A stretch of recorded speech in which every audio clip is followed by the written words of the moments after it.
মঞ্জু রান্নাঘরে সবাইকে জানাই স্বাগত। আজ আমি তোমাদেরকে ডিম রান্না করে দেখাবো, হাঁসের ডিম।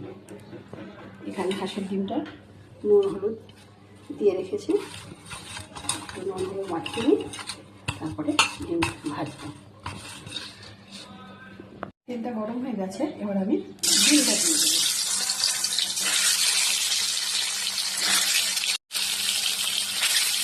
ডিমটাকে আস্তে আস্তে উল্টে দিই, ডিমটা আবার বেড়ে যাবে, কিছুর সঙ্গে দেবো।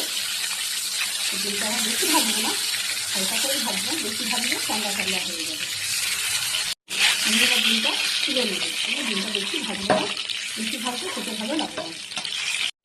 এবার আমি এই তেলের মধ্যে দুটো তেজপাতা দিয়ে দেবো, একটু সামান্য জিরে দিয়ে দেবো। এবার আমি এটা নাড়িয়ে দেবো, তেজপাতা আর জিরেটা একটু নাড়িয়ে দিচ্ছি। তারপরে দেবো আমি আলুটা।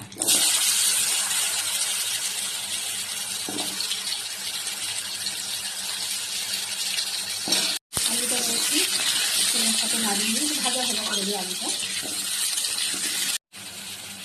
আলু কটা সোয়াবিন এই যে জলে গরম জলে সেদ্ধ করে রেখেছিলাম, এটা আলুর মধ্যে দিয়ে দেবো। এবার সোয়াবিনটা একটু আলুর সাথে ভাজা ভাজা করে, এবার একটু হলুদ দিয়ে দিই,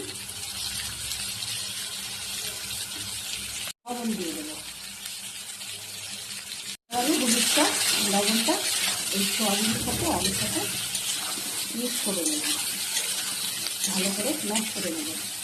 এবার আমি এখানে একটা মশলা করে নিয়েছি, এখানে আছে টমেটো আর হচ্ছে আদা আর কাঁচা লঙ্কা, আর এখানে একটু জিরের গুঁড়ো, একটু হলুদ, একটু লবণ, এটা দিয়ে দেবো। পেঁয়াজ রসুন ছাড়া হবে ডিমের ঝোলটা।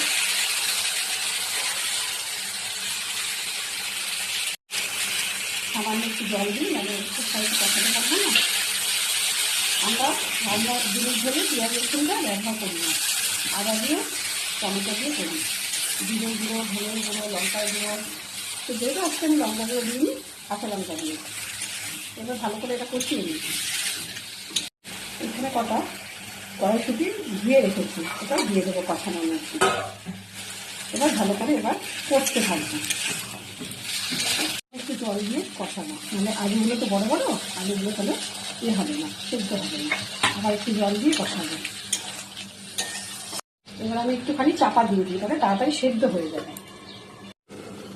এবার ঢাকাটা তুলে দেখি কতটা কি। এই যে ডিমগুলো দিয়ে দেবো।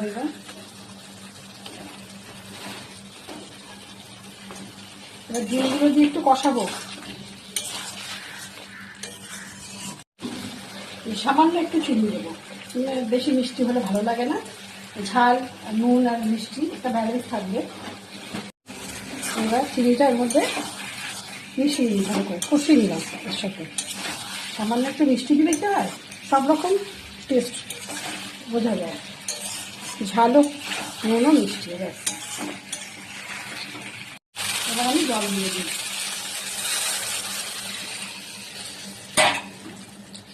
এবার একটু নাড়িয়ে দিচ্ছি, এবার ফুটুক। যেহেতু আমার রঙটা লাল হয়নি, কেন আমি কাঁচা লঙ্কা দিয়েছি, গুঁড়ো লঙ্কা দিইনি। গুঁড়ো লঙ্কাটা না সবসময় খাওয়া ভালো না, এই জন্য গুঁড়ো লঙ্কা দিইনি। এইবার দিলাম। এইবার ঝোলটা একটু ফুটবে, গরম মশলা দেবো, নামিয়ে দেবো। এবার আমি গরম মশলার গুঁড়োটা দিয়ে দেবো। যেহেতু আমি পেঁয়াজ রসুন দিইনি, তো আমি ডিমে পেঁয়াজ রসুন দিই না, একটু গরম মশলা না দিলে খেতে ভালো লাগবে না। এবার একটু নাড়িয়ে দিলাম, একটুখানি ফুটবে নামিয়ে দেবো, কেননা ভাত দিয়ে তো মেখে খেতে হবে। এমনি ঝোলটা চন্দ্রমুখী আলু তো, ঝোলটা এমনিতেই গাঢ় হয়ে গেছে।